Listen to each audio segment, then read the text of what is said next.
जय हिंद दोस्तों। 19 मई 2024 यानी रविवार का दिन ईरान के राष्ट्रपति इब्राहिम रईसी बेल 212 हेलीकॉप्टर में सवार होकर तबरेज शहर की ओर आ रहे थे। उनके साथ विदेश मंत्री समेत 9 लोग थे। मौसम खराब था। शाम के करीब 7 बजे वर्जेधन पहाड़ियों के पास अचानक उनका हेलीकॉप्टर लापता हो गया, जबकि रईसी के काफिले में शामिल अन्य 2 हेलीकॉप्टर सही सलामत तक मंजिल पहुंच गए। तमाम खोजबीन के बीच सोमवार सुबह हेलीकॉप्टर का मलबा नजर आया। कोई जीवित नहीं बचा था। हेलीकॉप्टर क्रैश होने की वजह अब तक साफ नहीं है। एयर ट्रांसपोर्ट की सुरक्षा के मामले में ईरान का रिकॉर्ड बेहद खराब रहा है। इससे पहले ईरान के रक्षा मंत्री, यातायात मंत्री के अलावा ईरान की थल और वायु सेना के कमांडर भी प्लेन या हेलीकॉप्टर क्रैश में मारे जा चुके हैं। सोशल मीडिया पर कुछ लोग इस हादसे के पीछे किसी की साजिश का भी इशारा कर रहे हैं। ईरानी राष्ट्रपति की मौत हादसा है या किसी की साजिश? ईरान के हवाई बेड़े को दुनिया के सबसे असुरक्षित हवाई बेड़ों में क्यों शुमार किया जाता है, जानेंगे हम आज के इस वीडियो में।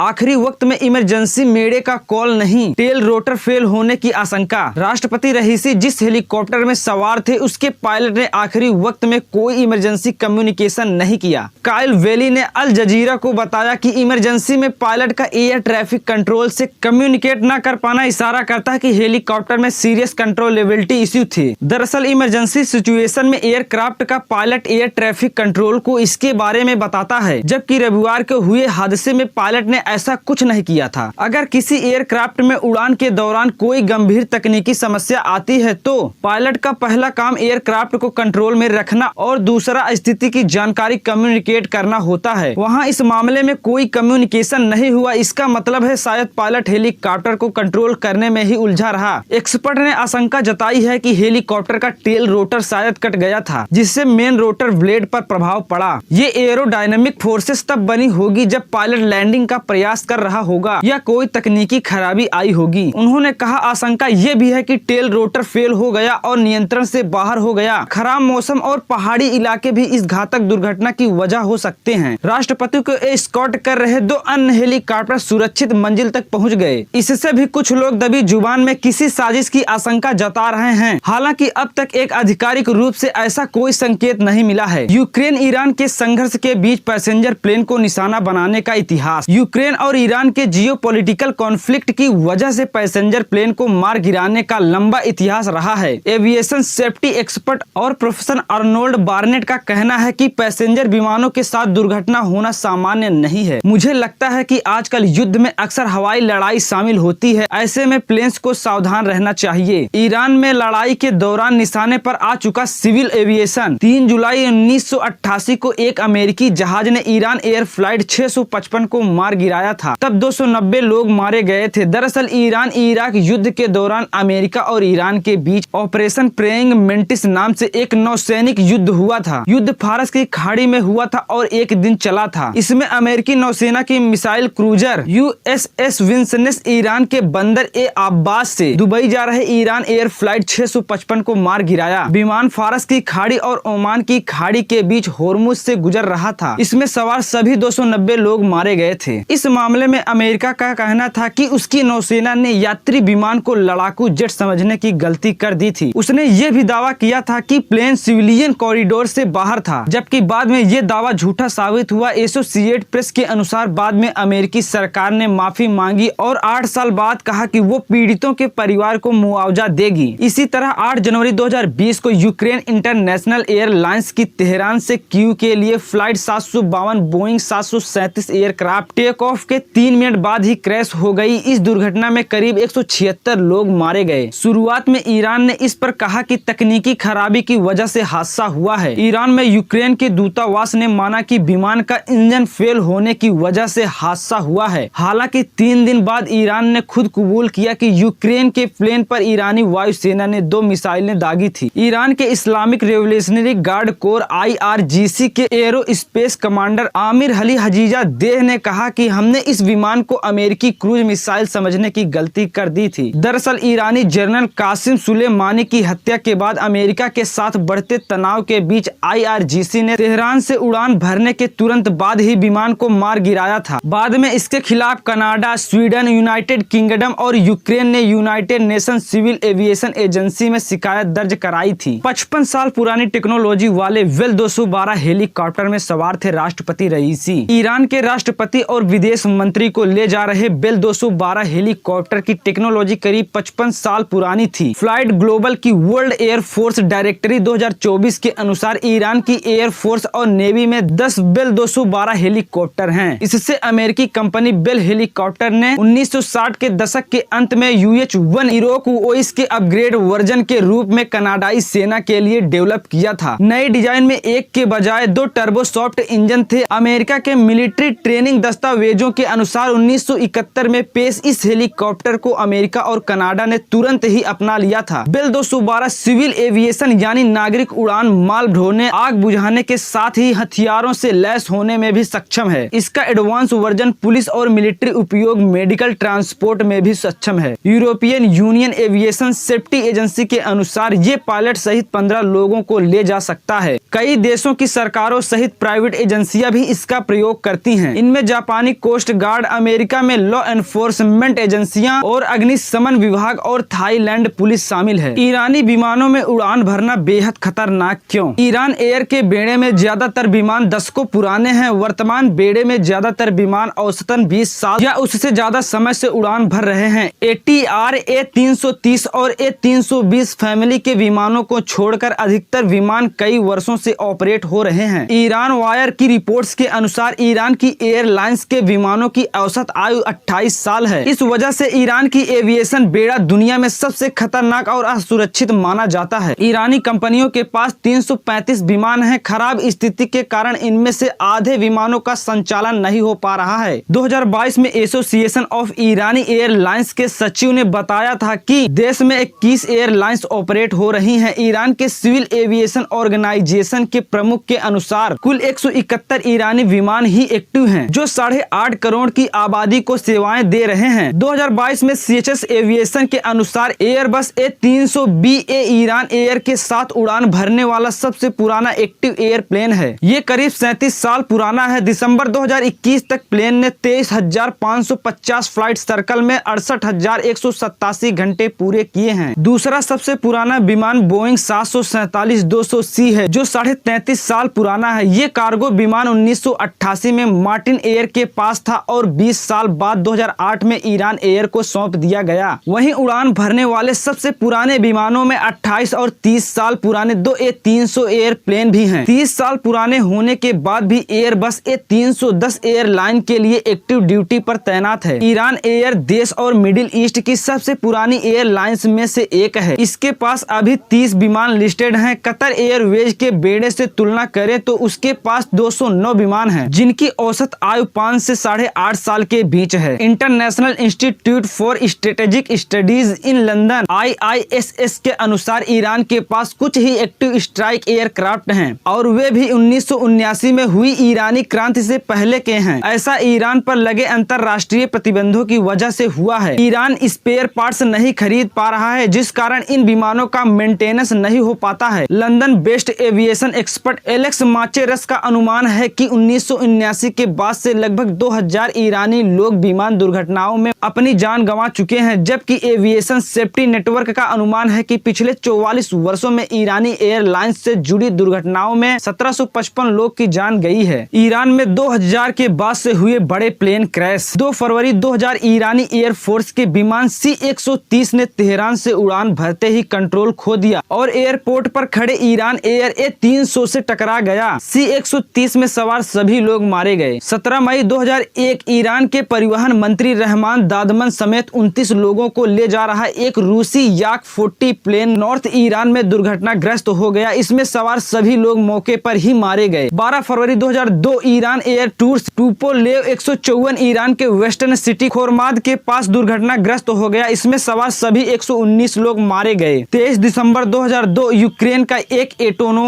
AN-140 प्लेन यूक्रेन और रूसी एरोस्पेस के टॉप डिजाइन व इंजीनियरों को लेकर ईरान के इस्फहान में लैंड कर ही रहा था कि वो सेंट्रल ईरान में एक पहाड़ से टकराकर दुर्घटनाग्रस्त हो गया। प्लेन में सवार सभी 46 लोगों की मौत हो गई। 19 फरवरी 2030 एक ईरानी एवोल्यूशन 76 सैन्य प्लेन साउथ ईस्टर्न ईरान में दुर्घटनाग्रस्त हो गया, जिसमें सवार सभी 276 रेवोल्यूशनरी गार्ड सैनिक और क्रू मेंबर्स मारे गए। 6 दिसंबर 2005 90 से अधिक लोगों को ले जा रहा मिलिट्री एयरक्राफ्ट C-130 सऊदन तेहरान के रेजिडेंट रेजिडेंशियल एरिया में दुर्घटनाग्रस्त हो गया। प्लेन में सवार लगभग सभी लोग मारे गए और क्रैश की वजह से जमीन पर करीब 22 लोग मारे गए। 27 नवंबर 2006 तेहरान एयरपोर्ट से उड़ान भरने के तुरंत बाद एंटोनोव 74 मिलिट्री प्लेन दुर्घटनाग्रस्त हो गया, जिसमें सवार 36 लोगों की मौत हो गई। 24 अगस्त 2008 ईरानी कंपनी से chartered private Kyrgyz company Itek air का एक बोइंग 737 ईरान के लिए जा रहा था, तभी अचानक बिश्केक एयरपोर्ट पर दुर्घटनाग्रस्त हो गया। Local level young basketball team समेत करीब 70 लोग मारे गए। 15 जुलाई 2009 तेहरान से अमेरिका के आर्मेनिया एरेबन के लिए जा रहे कैस्पियन एयरलाइंस का टुपोलेव प्लेन काचिन शहर के पास दुर्घटनाग्रस्त हो गया। विमान में मौजूद 153 यात्री और 15 क्रू मेंबर्स मारे गए। 24 जुलाई 2009 ईरान की आर्या एविएशन कंपनी का कजाकिस्तान से लीज पर लिया गया एल्यूसिन IL-62 मसाहत के हास मिनेजाद एयरपोर्ट पर उतरते समय एक दीवार से टकरा गया। प्लेन में सवार 153 लोग में से 16 लोग मारे गए और 30 से अधिक घायल हो गए। 9 जनवरी 2011 एक ईरानी पैसेंजर जेट फ्लाइट बोइंग 727-286 एड नॉर्थ वेस्टर्न सिटी उर्मियेह के पास खराब मौसम में दुर्घटनाग्रस्त हो गया। ईरान की न्यूज एजेंसी ने बताया कि दुर्घटना में 78 लोगों की मौत हुई और 26 लोग घायल हुए, साथ ही कम से कम 50 लोगों को बचाया गया। 10 अगस्त 2014 सेपहान एयरलाइंस की flight Iran 140 Tehran Mehrabad international airport से उड़ान भरने के तुरंत बाद ही दुर्घटनाग्रस्त हो गई। दुर्घटना में 40 से अधिक मौतें हुई और 8 घायल हुए। इसके बाद ईरान 140 प्लेन के उड़ान पर रोक लगा दी गई। 2015 में ईरान परमाणु समझौते के बाद स्थिति बदलने की उम्मीद जगी थी। 1979 की क्रांति के बाद से अंतर्राष्ट्रीय स्तर पर ईरान को अलग सा कर दिया गया। इसके बाद आर्थिक तौर पर कई प्रतिबंध लगाए गए, जिसका अर्थव्यवस्था पर बुरा असर पड़ा। शुरुआती दिनों में खास तौर पर ईरानी एविएशन को भारी नुकसान हुआ था। ईरान पश्चिमी और अन्य देशों से नए विमान नहीं खरीद पाया। हालांकि 2015 में joint comprehensive plan of action, जिसे ईरान परमाणु समझौते के तौर पर देखा जाता है, ये ईरानी एविएशन के लिए संजीवनी की तरह थी। ईरान जल्द ही अपने हवाई बेड़े का आधुनिकीकरण कर सकता है, क्योंकि उसने वादा किया था कि अगर अंतर्राष्ट्रीय प्रतिबंध हटा दिए गए तो वो अपने परमाणु कार्यक्रम को सीमित कर देगा। 1979 के बाद से ये पहला मौका था जब ईरान एविएशन में लगे प्रतिबंधों को हटाया जा सकता था। इस समझौते के बाद ईरान को बोइंग व एयरबस सहित अमेरिकी और यूरोपियन कंपनियों के सीधे विमान खरीदने की अनुमति मिल गई। दरअसल 2015 के परमाणु समझौते ने पश्चिमी विमानों की खरीद पर प्रतिबंधों को खत्म कर दिया। इसके साथ ही ईरान ने बोइंग और एयरबस से नए विमान खरीदने के लिए बातचीत शुरू कर दी थी। विमान खरीदने के लिए ईरान की 4 मुख्य डील। 2016 में ईरान एयर ने 118 कमर्शियल विमान खरीदने के लिए एयरबस के साथ $25 बिलियन का कॉन्ट्रैक्ट किया है। ईरान ने बोइंग के साथ $17 बिलियन की कीमत पर 80 विमानों को खरीदने की डील की है। ईरानी कंपनी असेमन एयरलाइंस ने बोइंग के साथ $3 बिलियन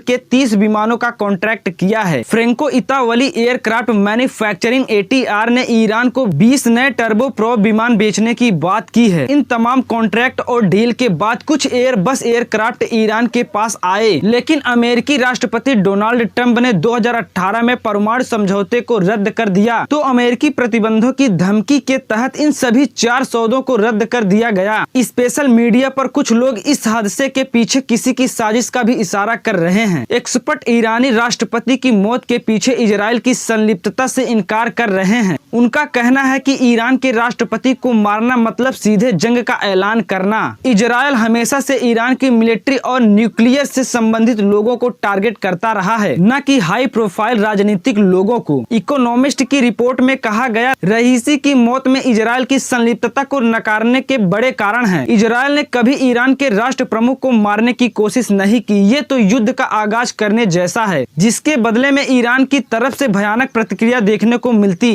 तो दोस्तों, आपको क्या लगता है, ईरान प्रेसिडेंट की मौत हादसा था या फिर साजिश? नीचे कमेंट बॉक्स में लिख कर बताइए। ऐसे ही इंफॉर्मेटिव वीडियोस के लिए हमारे यूट्यूब चैनल को सब्सक्राइब करना मत भूलिएगा। वीडियो देखने के लिए बहुत बहुत धन्यवाद।